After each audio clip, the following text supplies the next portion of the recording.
stick it out till the end. Now that it's raining more than ever, know that we still have each other. You can stand under my umbrella, you can stand under my umbrella. Hey guys, you're welcome back to my channel today. Thank you so much for stopping by. In this video, we'll be cutting and sewing this ruffle dress that you can see on your screen. For this tutorial, I made a blouse, but you can use this same pattern to make a dress. If you're interested, keep on watching and let's get started. First thing I did was to rule a straight line on my pattern paper. This line is going to be my guideline. I'm going to place my tape on that line and I'll start marking my points. The first point I'll take is the distance from my shoulder to my bust point, which is 10 inches. The next point is the distance from my shoulder to my under bust point, which is 13 inches. And the next point is distance from my shoulder to my waistline, which is 16 inches. 16 inches is also my half length, and I have 1 inch left on the pattern paper. It's going to serve as my stitching allowance, so I'll go ahead and rule straight lines across all the points. After doing that, guys, the next thing I'll do is to place half of my shoulder measurement, which is 8 inches. So for this tutorial, I'm using a stretchy fabric, and this blouse does not have a sleeves, so I cannot just place the 8 inches. I'm going to reduce it by 2 inches. You can do 1 inch if you want. So instead of placing 8 inches, I went ahead to place 6 inches. On that 6 inches mark, I went down by my round armhole circumference divided by 2, which is also 8 inches. Okay, that point is going to be my chest line. So I'm going to mark the 8 inches, just like you see me doing. I'll mark 8 inches and I'll rule a straight line across. So this 8 inches mark is my chest line. Another way to get your chest line is to go up by 2 inches from your bust point. So I've gone ahead to rule a straight line across the 8 inches mark. The next thing I'm going to do is to connect from the shoulder line to meet the 8 inches mark in a straight line. So I have my chest line. Okay, the next thing I'm going to do is to place my tape on this straight line right here, and I'll go down by 1 inch for my shoulder slope. I'll indicate the 1 inch and I'll slant from that point into the neckline area. Go ahead and label my lines. I have the chest line, the bust line, the under bust line, and the waistline. The next thing I'm going to do is to take half of my nipple to nipple measurement, which is 4 inches. I'm going to add half an inch to that measurement, which is going to be my stitching allowance. So I'm going to mark 4.5 inches on the bust line, on the under bust line, and on the waistline. After doing that, I'm going to connect the 3 dots into a straight line. The next thing I'll do is to take in my dart. So on the under bust line, I'm going to go out by 1 inch. On the center front, I'll also go out by 1 inch on the side front. I'll repeat the same thing for the waistline. I'll go out by 1 inch on both sides of this straight line. After doing that, I'm going to connect into a straight line like this.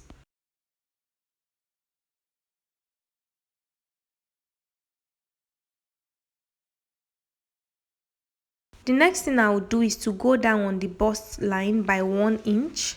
I'll indicate the 1 inch. After doing that, I'm going to use the curved part of my ruler to connect from the under bust line to meet the bust line. Okay, so this line is not supposed to be straight and it's not supposed to be too curvy either. In case you don't have a curved ruler, you can go ahead and use your free hand to do this. After doing that, guys, the next thing I'm going to do is to tighten the over bust, and to do that, I'm going to go ahead and mark this chest line. So remember, my chest line is at 8 inches. I'm going to extend the line, so 2 inches above my bust line is my chest line. So I'm going to extend the chest line just like you see me doing. After doing that, I'm going to rule a straight line across just so I know where the chest line is. Okay, after doing that, I'm going to extend my dart leg. So what we have on the dart leg is 4.5 inches. I'm going to mark the 4.5 inches and I'm going to extend the line like this. The next thing I'll do is to go out by 1 inch on both sides of this straight line. Okay, I'll take 1 inch on the center front. I'll place my tape on the side front like this and I'll take 1 inch. After doing that, I'm going to connect from that point to meet the bust line using my ruler.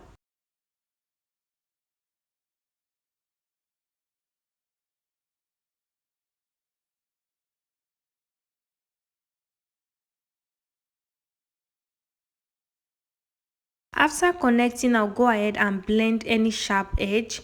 The next thing I'll do is to place my tape like this, and I'll mark the middle point of what I have. So I realized that I made a mistake. I'm supposed to place my tape on the slanted shoulder, not on the shoulder line. Okay, mark whatever you have, the center of this straight line, just mark it. After doing that, go inward by half an inch, just like this. Indicate the half an inch. The next thing I'll do is to place my tape on the chest line, and I'll take my round bust circumference divided by 4. I'll indicate that measurement. After doing that, I'll connect from the shoulder slope to meet the half an inch that I came in with, and from there to meet the points that I have on the chest line like this.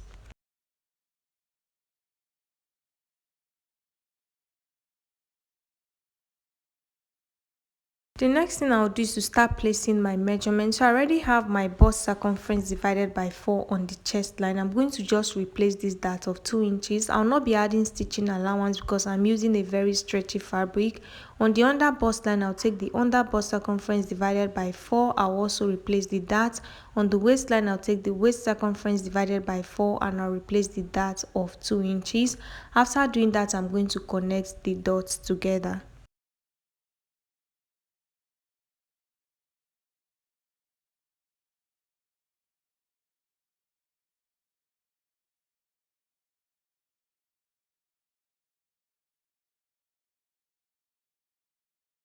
After connecting the dots, the next thing I'll do is to determine the type of neckline that I want.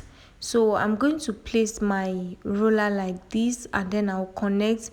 You can just do any type of neckline you want. If you want a sweetheart neckline, go ahead and do that. So I think I'll be doing a sweetheart neckline. What I'll do is to go down from the chest line by 1 inch. I'll indicate the 1 inch with a dot. After doing that, I'm going to use my ruler to connect from that 1 inch to the shoulder area. So we don't need the upper part of this pattern paper. I just went through all this just so you guys will not be confused, and I hope you're not confused. So this is the type of neckline that I want. So I'm just going to shade out this dart. This is the part that we are going to cut out. So like I said, you can do any type of neckline. You can decide to even make it straight. You just lash through the chest line area. It depends on what you want. After doing that, I'll go ahead and cut. I'm done cutting, guys, and this is what I have the center front and the side front. So I'm just going to go ahead and label the center front and the side front, and we're going to draft out the back. So for the back, I'm going to take out my zipper allowance. So I'm doing this for those that will be adding a zipper to their blouse or their dress. So for the zipper allowance, I'll be taking 1.5 inches. After doing that, I'm going to rule a straight line on it, and I'll label it my zip. The next thing I'll do is to take the points that I'll be needing for the back bodice. So I just need the chest line and the waistline, which is 16 inches. I'm going to go ahead and rule straight lines across the 8 inches and the 16 inches mark. So I have the chest line, which is also the bust line, and I have the waistline, which is my half length. The next thing I'll do is to place my half of my shoulder measurement minus 2 inches. I am minusing these 2 inches because I'm using a stretchy fabric. In case you are not using a stretchy fabric, you can just minus 1 inch. The next thing I'll do is to go down on that 6 inches by 1 inch for my shoulder slope, and I'll slant from that point into the neckline area. After doing that, guys, I'm going to mark the same 6 inches that I have on the shoulder line. Make sure whatever you mark on the shoulder line is what you're going to have on the chest line. I'll indicate that, and I'll connect from the shoulder slope to meet the point on the chest line like this. The next thing I'll do is to place my tape on this straight line right here, and I'm going to divide what I have by 2. So this is where I was supposed to place my tape on the front bodice. So divide whatever you have by 2. On the chest line, place your bust circumference divided by 4. I've gone ahead to do that, and I indicated the measurement with a dot. The next thing I'll do is to take my dart. So half of my nipple to nipple measurement is 4 inches. I'm not going to add any half an inch to this measurement because the back dart is just a regular dart. So I'm going to mark the 4 inches on the waistline and on the chest line, and I'll connect into a straight line. After doing that, guys, I'm going to go down on the chest line by 1 inch, which I already did. I'll take half an inch on both sides of this straight line and I'll connect like this. After doing that, guys, I'm going to go ahead and place my body measurement. So on the chest line, I already have my bust circumference divided by 4, and on the waistline, I'm going to place my waist circumference divided by 4, and I'll replace the dart. Like I said earlier, I'll not be adding stitching allowance because the fabric I'm using is very stretchy, so I don't need stitching allowance. After doing that, I'm going to connect the dots on the chest line to meet the dots on the waistline like this.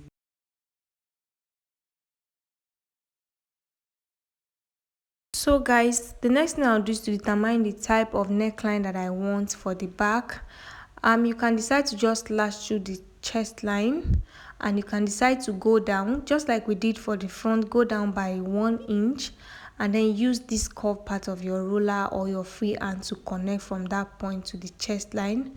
So it depends on what you want. You can do this, you can also leave it to be straight just like this. So it depends on your preference.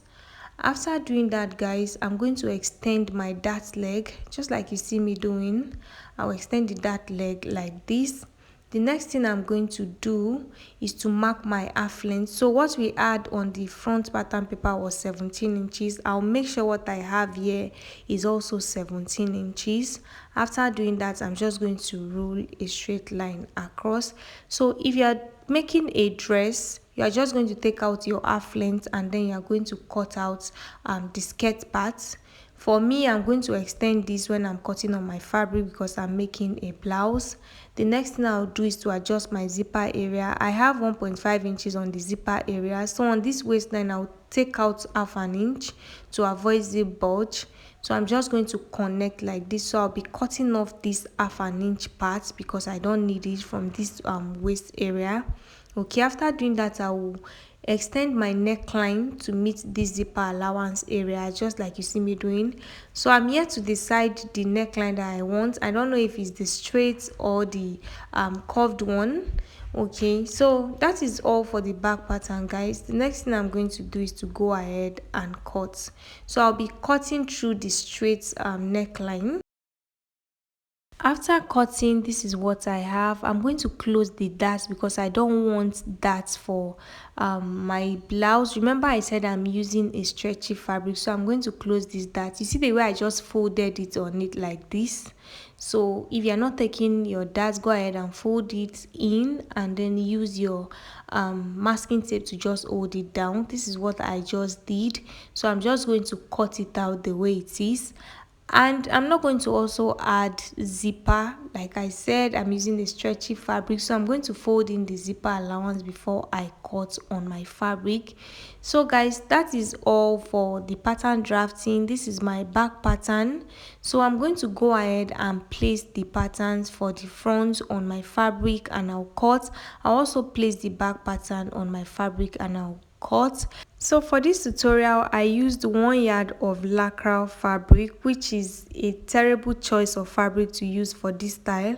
So you can use a scuba fabric, the very thick one, or a thick crepe fabric, but you already saw the outcome of my blouse and you can see that it was not standing, it was falling. I even had to use my pin to hold it in place. So make sure you use a very thick fabric.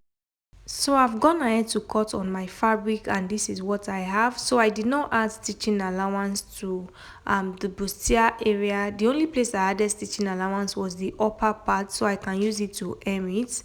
And I increased my top length by 3 inches because I want the top to be 20 inches long and we already have 17 inches. So I'm going to open the center front, which should be on fold. I'm going to open it up like this and I'm going to place the 2 side fronts on the center front, right sides facing right sides. After doing that, I'm going to go ahead and pin all the way around. Okay, after pinning, I'm going to go ahead and sew.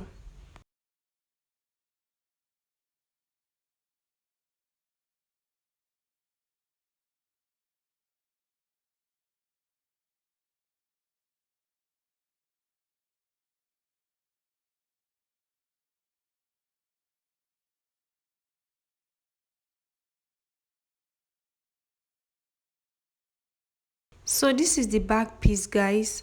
I didn't add stitching allowance to the side. I only added half an inch to the upper part for hemming, and I increased the top length by 3 inches.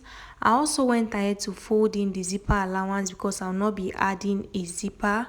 Okay, so I'm going to open it up for you guys to see.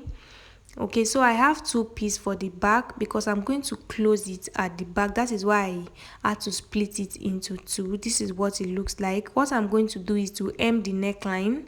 Okay, I'm just going to go ahead and fold it like this, and I'm going to sew on the both necklines. Okay, so I've gone ahead to do that for the front. I've sewn in the dart area, and I also went ahead to hem the neckline in place, and this is what it looks like. I also went ahead to iron the posterior part open just so everything stays flat. The next thing I'm going to do is to bring my back piece, which I've already gone ahead to pipe the neckline. I'm going to place them on each other like this, right sides facing right sides, and I'll go ahead and sew. Remember, I did not add stitching allowance, so I'm just going to sew about 1 inch on both sides. Okay, I'm just going to go ahead and sew. After sewing, guys, this is what I have. This is what it looks like on the front. So what I'm going to do is to cut out the piece of fabric that I'll be using for the ruche. And before I do that, the ruffle, sorry, I'm going to measure what I have all the way around. So I'll place my tape like this on the shoulder line, and I'm going to measure all the way to the end. So whatever I have, I'm going to times it by 2. Okay, so what I have here is 31 inches. 31 times 2 is 62 inches. So the fabric that I'm going to cut to use for the root is going to be 2 inches wide. Okay, so I've gone ahead to do that. This is what I have. This fabric is 62 inches wide. Okay, and the length of this fabric is 10.5 inches, which I think it became too long. That's because I did not hem both sides of the fabric, but I think you should still reduce it, especially if you know that you're not going to hem the two sides of the fabric, because you already saw the outcome of mine. For me, I feel like it was too long. I wish it was shorter. Next thing you do after cutting out your ruffles is to conceal the both ends of the ruffle. So go ahead and fold it and hem all the way around. After hemming, you're going to fold the ruffle into two unequally, and you're going to iron it just so you have this mark that you can see on my fabric. So I went ahead to iron about 4¼ inch, okay, on the upper part, and I ironed 6¼ inch on the lower part. So I did mine unequally. You can do it equally, depends on what you want. Just iron it to get this straight line that you can see, because we are going to sew on the straight line. So what I'm going to do is take it to my sewing machine, and I'll run a gather stitch on that straight line. I've gone ahead to run a gather stitch on the straight line, which is the straight line that I ironed. I hope you guys are not confused. So I'm going to go ahead and take one end of the thread, and I'm going to pull to form my gathers. Okay, I'm going to form the gathers. Make sure you gather it to the exact measurement of what you have on the blouse. So after gathering, I'm going to go ahead and bring in my top. So go ahead and gather it well, just so one place is not fuller than the other. Okay, after gathering, I'll bring in my top like this. I'll open up my top, and I'm going to go down by 2 inches all the way around this top. So it depends on what you want. You can do 1 inch, you can do 1.5 inches, you can do 2 inches, but I think 2 inches should be the lowest. So go ahead and mark whatever you want all the way like this. Make sure it's visible because you are going to sew on it. So I'm going to bring back my ruffle, and I'm going to place the ruffle. So you decide where you want to put on the upper part and the lower part. Place it, just place it just like you see me doing. If you like, you can go ahead and pin all the way around. After pinning, go ahead and sew. So make sure you are sewing on that straight line that you have on the blouse. I've gone ahead to sew, guys, and this is what I have. Okay, so after doing that, if you have your skirt part at this point, you can go ahead and just sew the lower part to this upper part. But like I said, mine is a blouse. So I'm going to place them like this, right sides facing right side, just like you see me doing. And you are going to fix your zipper in case you are adding a zipper to it, but this fabric is stretchy, so I'm not going to add a zipper to it. So I'm just going to go ahead and arrange everything in place, and I'm going to pin all the way down. After pinning, I'm going to sew all the way down, so I'll be using 1 inch to sew. Okay, but if you're adding a zipper, go ahead and just sew the base a little, and then go ahead and place your zipper and sew. So guys, I've gone ahead to close the blouse through the back, and this is what the back is looking like, and this is what it looks like on the front. The last thing you are going to do is to hem the base of your blouse, or join the skirt part and hem the skirt part of your blouse. So yeah guys, that is all for this tutorial. I hope it was helpful. Don't forget to like this video, leave your questions in the comment section.